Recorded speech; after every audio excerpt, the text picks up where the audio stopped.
बिस्मिल्लाहिर्रहमानिर्रहीम। अस्सलाम वालेकुम व्यूअर्स, आज मैं आपको दूध दुलारी की बहुत ही मज़ेदार सी रेसिपी देने लगी हूँ। रेसिपी बनाने से पहले आपसे रिक्वेस्ट है कि रेसिपी को शुरू से लेकर आखिर तक ज़रूर देखा करें ताकि कोई भी स्टेप आपसे मिस ना हो और बहुत मज़ेदार सी रेसिपी रेडी हो। इसको बनाने के लिए मैंने 1 लीटर दूध लिया है और इसको मैंने पकने के लिए रख दिया है। जब दूध पकने लग जाए तो आपने इसके अंदर 4 टेबलस्पून रंगीन सेवइयाँ शामिल करनी है।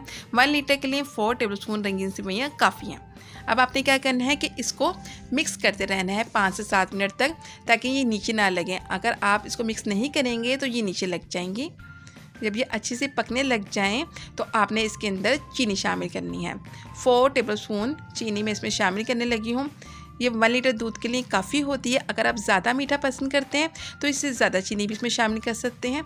अब इसको आप मज़ीद 5 मिनट तक मिक्स करें ताकि दोनों चीज़ें मिक्स हो जाएं और कोई भी चीज़ नीचे ना लगे।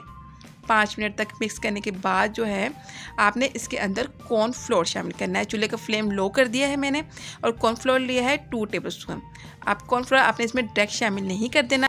कॉर्नफ्लोर में आपने ठंडा दूध शामिल करना है। आधा कप ठंडा दूध शामिल करना है और इसको अच्छे से मिक्स करना है। अच्छी तरीके से मिक्स कर लें। अगर आपने डायरेक्ट शामिल कर दिया कॉर्नफ्लोर गर्म दूध में तो गुठलियाँ बन जाएंगी। इसको अच्छे से मिक्स करें। उसके बाद ही हम इसको गर्म दूध में शामिल करेंगे और थोड़ा थोड़ा करके शामिल करेंगे। रेसिपी को लाइक ज़रूर कर दिया करें, एक अच्छा सा कमेंट ज़रूर कर दिया करें और अगर चैनल पे नए हैं तो चैनल को सब्सक्राइब कर लें, बेल आइकन को दबा दें ताकि आने वाली हर नई वीडियो को नोटिफिकेशन आपके पास पहुँच जाए। चलिए जी, थोड़ा थोड़ा करके जो है इसमें कॉर्नफ्लोर शामिल करें और चम्मच मुसलसल चलाते रहें। अगर आप चम्मच नहीं चलाएँगे तो गर्म दूध में भी गुठलियाँ बन जाएंगी। बाकी का लिक्विड भी इसमें शामिल कर दें और इसको मिक्स कर लें। 5 से 7 मिनट लगेंगे और दूध जो है गाढ़ा हो जाएगा। आपको खुद महसूस होने लगेगा कि दूध जो है गाढ़ा हो गया है, इसका कलर भी चेंज हो गया है। अब चूल्हे का फ्लेम बंद कर लें और इसको ठंडा कर लें। जब ये ठंडा हो जाए तो इसको रेफ्रिजरेटर में रख दें। मैंने रेफ्रिजरेटर में रख दिया था इसको।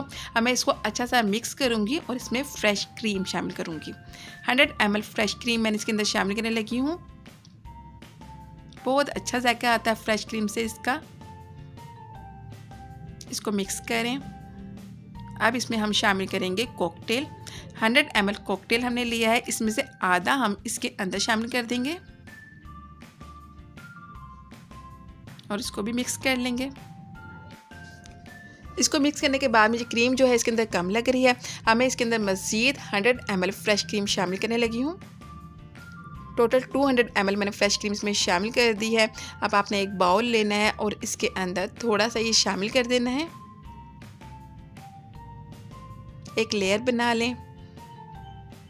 अब इस पर मैंने जेली बना के रखी थी वो शामिल करने लगी हूँ। रेड जेली और ग्रीन जेली और चम्मच भी मैंने शामिल करी है। शायद आप देख सकें पिंक कलर की नज़र आ रही है, बाकी नीचे हो गई हैं। अब इस पर मज़ीद एक और लेयर बनाऊँगी मैं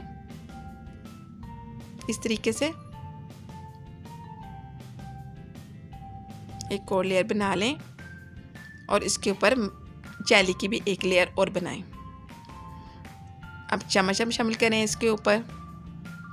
बहुत मज़ेदार रेसिपी है। एक दफ़ा आप बना लेंगे तो आपका बार बार यही रेसिपी बनाने को दिल करेगा इंशाल्लाह। एक और लेयर बना दिए मैंने इसके ऊपर। अब इस पे हम शामिल करेंगे कॉकटेल।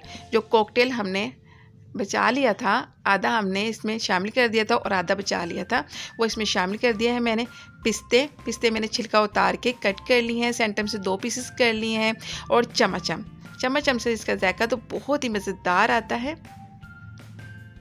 चमचम इसमें इस तरह से शामिल करें।